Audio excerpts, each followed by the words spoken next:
Well, howdy, Redlegs fans, and welcome to another exciting episode of Redlegs TV for 2012. And as we get to the point of the season, a man who needs no introduction to the Norwood faithful, Gary McIntosh. Welcome, Gary, to this exciting episode. And firstly, I'd just like to congratulate you on your induction into the Hall of Fame. Not that we're going to talk about you all day, but you must be very proud to have accepted that award recently. Oh, yeah, look, the individual things are good.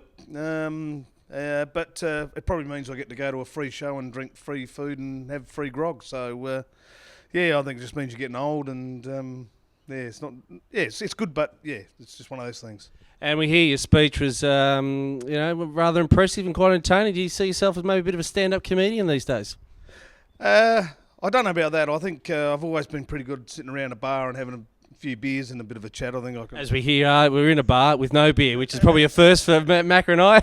Well, I don't drink as much as what I used to, so that's a good thing. That is a good thing. Now, we are at the exciting end of the season, and it's great to see the Redlegs on top of the ladder for 2012. It's been a good 15 years since we won the flag in 97, and you had obviously a controversial involvement towards the end there, but how do you see your memories of that year in particular and the lead up to that game? It was obviously quite an exciting year with lots of players from all different parts of the country, and it all sort of came together that one season. It did. Actually, there's sort of panning out to see a lot of similarities to this season to what happened in 97. So it's going to be interesting. Look, Freddie's done a terrific job with the group here, and there's a lot of really good players. The players that have come from interstate as well. The Matt Sucklings, and even though Kieran McGuinness isn't playing, he's going to be a terrific leader. And is it Keisha and all them sorts of blokes that are here? They've made for a difference. And, if you think we got Jim West to come to Norwood back in 97 and helped us win a flag, and I see similarities with Ben Warren coming here. And yeah, very much so. I agree. I think there are some really very interesting similarities in terms of those recruits, and they've all performed quite well, and there has been some injuries along the way as well, which we endured in 97. And I think in 97 we sort of went okay for most of the year, and then had a few hiccups towards the end with Paul McCormack doing his knee in the preliminary final, and the knee in Downsborough getting injured in the preliminary final as well. So the next few weeks, you never know what's in store for the side, but that was one of my strongest memories of that final series in 97. I think the good sides cover them losses, no worries, and Norwood's probably been able to do that for most of the year. Had some real bad injuries, but continually keep covering them, and that's testament to the group, I think. And as was in 97, no matter who was out, the next person stepped up and said, "I'm here to do the job," and that's what happened. Yeah, it was extremely good depth, and I think that's what the club's got this year, which is going to put them in good stead to have a real crack at it. 97 was obviously also a time where the game plan was very much, we sort of took the opposition on. We had a very, very talented side. It was had a lot of scoring power.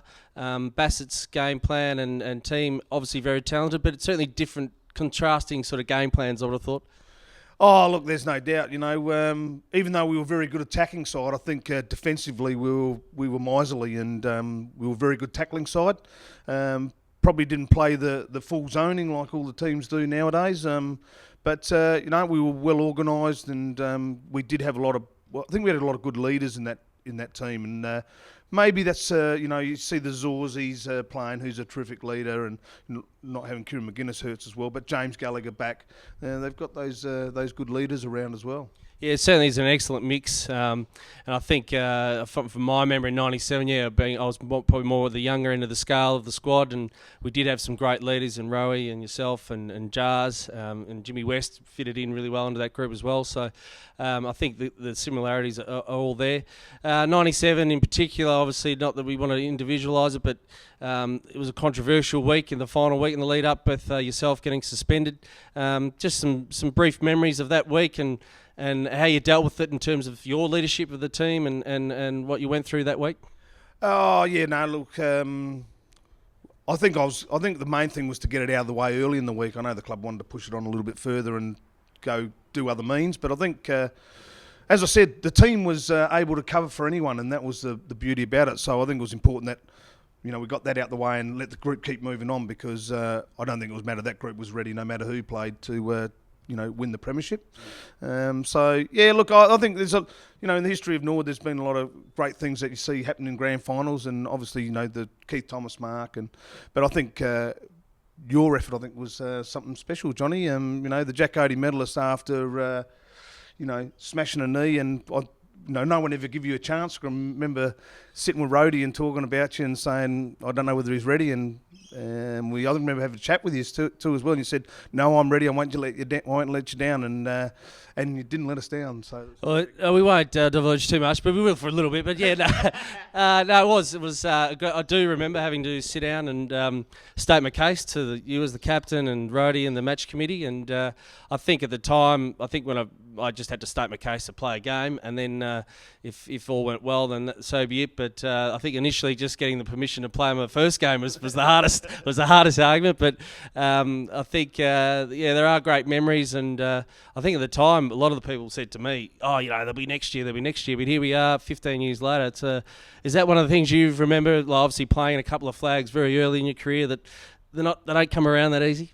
Well, not unless you're at Central Districts at the minute. But even coaching the amateurs, and we got knocked out in the prelim final the other week, and just talking to the players before the game, and we had an old fella that was on playing his last game, and I said, this bloke realises that it's his last opportunity to play in a grand final, and yet there's probably a lot of you young blokes sitting there thinking these opportunities are going to come along all the time, and the fact of the matter, they don't. You've got to be, there's been the odd case, the teams that have had the good runs and all that, but the chances are you've got to take your moment when it's there, and I remember through the 80s, after 84, Norwood missed a lot of opportunities, played in a lot of losing preliminary finals, and they don't come along. You've got to really take those opportunities when they're there. Yeah, it's 13 years between 84 and 97, and now we stand 15 years to the exciting year of 2012.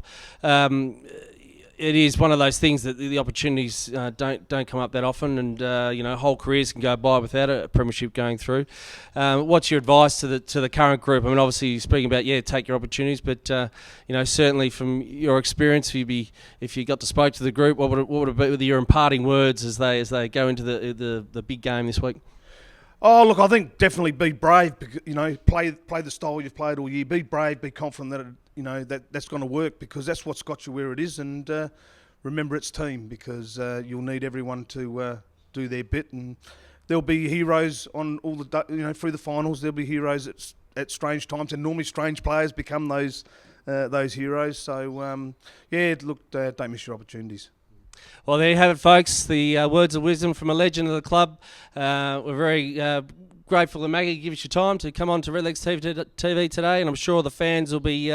We should have about 3,000 hits by the end of the night once we load it up, and we'll look forward to you being out there in the final series and supporting the Redlegs, as I know you will. And we're all very excited about this week's upcoming game against Westies, and I'm sure the Redlegs will do us proud. Thanks, guys. All the best to Freddie. Yes, and the all group. The best to Freddie and the group. Well done, Freddie.